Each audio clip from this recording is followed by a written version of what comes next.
لو انتي بتحبي المكياج يبقى أكيد بتحتاجي تشيليه بسهولة وبسرعة. دراكون ميك اب ريموفال وايبس اللي هتسهل عليكي روتين العناية ببشرتك. طب ايه بقى اللي بيخلي المناديل دي مهمة في روتينك؟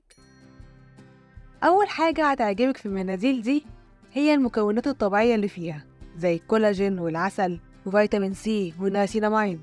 المكونات دي بترطب البشرة وتنضفها من الأتربة والمكياج، وبتديها إحساس بالانتعاش، وفي نفس الوقت بتغذي البشرة.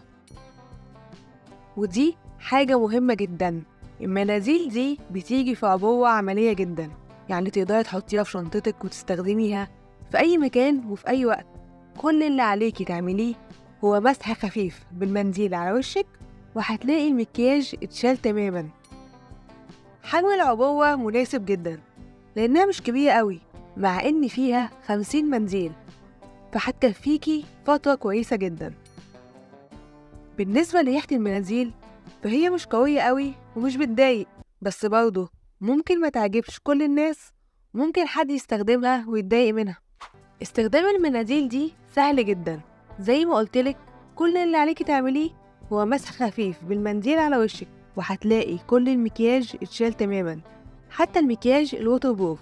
وكمان المناديل آمنة للاستخدام في العين من غير أي حرقان.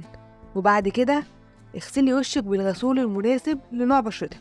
ولو بتدوري على غسول تستخدميه بعد المناديل للبشرة الدهنية، يبقى شوفي الفيديو ده عن غسول يوسرين اويل كنترول.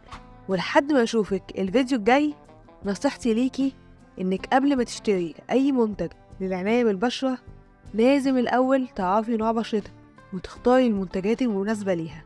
وكمان لازم تقري كويس عن مكونات المنتج عشان تتأكدي انه مناسب لبشرتك ومش هيسبب لك اي حساسية.